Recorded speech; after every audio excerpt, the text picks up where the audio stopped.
Well, the common sense warnings still apply. Get that vehicle checked out before it officially becomes yours and you sign that dotted line. If the seller acts like you're putting him or her out to do that, don't buy the car. It's your money. Well, tonight in a KSLA News 12 investigation, we've learned another valuable lesson. Be sure and check out the seller of that car as well.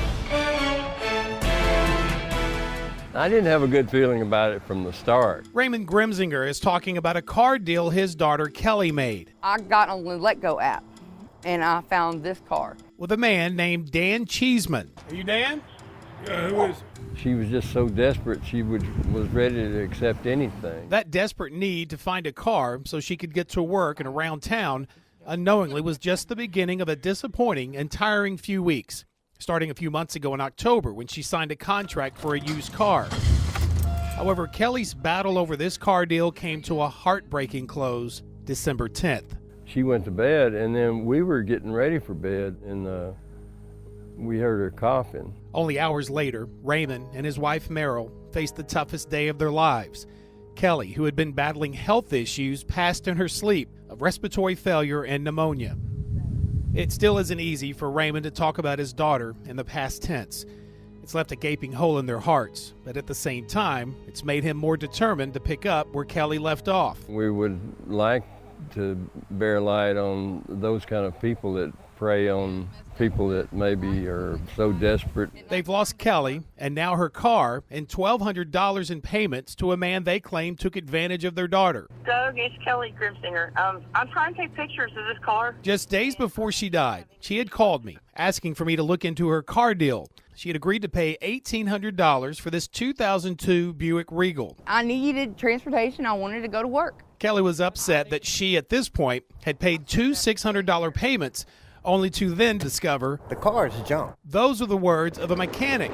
The mechanic, the car seller, Dan Cheeseman, told Kelly she could take her car to for agreed repairs on a brake line and a window. From front to back, this car, you can see the stuff fall off. All you got to do is touch it, and the car is ate up. Not wanting to be on camera, the mechanic says he couldn't just fix a simple brake line and send Kelly on her way. I told him, I said, this car is ate up.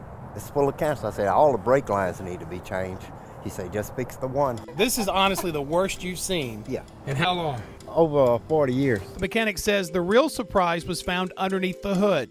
The first time he was asked to work on this car. They had a 2x4 on this side, hold the radiator and the air conditioning condenser up. You heard him right. A piece of wood along with some rope. It's not holding. It's nothing to hold on to. So what's going to happen with that? It's going to fall out. I texted him and I said, why don't you just bring me my money back and I'll give you the car? And he said, no. He said, we made a deal. The day I met Kelly, she was putting on the best face she could, despite watching her investment crumble before her eyes. That's all I've been doing is hitching rides from people. Kelly says the day she met Mr. Cheeseman to look at the car in the Shreveport McDonald's parking lot, she never had a chance to walk a full circle around the car. The front was pushed up against the bushes, so we couldn't see where the board was in the front. It was just kind of parked over there, and it was pointed, into the woods. And Kelly's father says Mr. Cheeseman parked the car the same way, the front end against the tree line, when it was first brought out to their Caddo Parish home. That's why we strongly recommend that any purchaser, whether they're buying from a used car dealer or an individual, try to do their best to have the vehicle checked out, inspected before they buy it. Monty Weisener is with the Louisiana Used Motor Vehicle Commission. I asked him to take a look at Kelly's as-is purchase agreement. With as-is, there's not any kind of ethical hurdle that they're held to? The burden would be on the buyer. In this case, Kelly would need to prove the seller knowingly sold her something that had been poorly patched, doctored, or repaired. Just rust. Should anybody be selling a car like this? No. I wanted to talk to Dan Cheeseman and ask him myself if he felt what he had sold Kelly was a patch job. I went to the Shreveport address on the contract, no car dealership here. Neighbors in the historic South Highlands of Shreveport say he used to live here until moving out earlier in 2016. I finally got a return call from Mr. Cheeseman. He told me this purchase is a private, person-to-person sale, and I should butt out. But when I asked him why then had he placed a temporary Texas dealer tag on Kelly's car, he said he did it as a favor to Kelly, but wouldn't elaborate. And that caught Mr. Weisener's eye as well. The paperwork was shown as an individual selling to another individual, not a dealer. The only thing that brought the dealership part of it into it is when he he allowed this person to operate on one of their Texas temporary tags. So I tried contacting the dealership on the temp tags, Performance Auto Brokers. I did check with Texas Motor Vehicle. Their investigators stated that he is an agent with that dealership. The Texas Department of Motor Vehicles says Performance is located at 14053 North Stemmons Freeway in Farmers Branch, Texas. Google Maps says this is 14053 North Stemmons Freeway. From above, you can see a building and dozens of cars, but the street view reveals an updated look, an abandoned lot. This image, taken just a month before Kelly bought her car, shows Performance Auto Brokers, or whatever was here, was long gone before Kelly laid her eyes on that used Buick. If a person's going to sell vehicles from a dealer from one state into another state, they can do that, but they can't actually physically come bring the vehicles into our state. Hey, Dan? The only person who can truly clear this up is Dan Cheeseman, who I tracked down in South Shreveport. Are you Dan? Yeah, who is it? Doug Warner with KSLA News 12. We talked on the phone. He clearly wasn't interested in talking about the Buick, the Rust, or Kelly.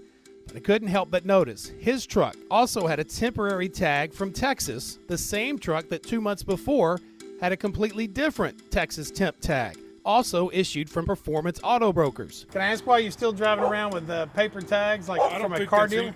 I don't think that's any of your business. That's perfectly legal. That tag would not have even been legal if it would have been a Texas buyer, or and it was being purchased from a Texas dealer. There's certain tags that they are allowed to issue. That tag would not have been the one. The Louisiana Used Motor Vehicle Commission is in the process of sharing this issue with Texas motor vehicle officials. I'm not going to take it anywhere.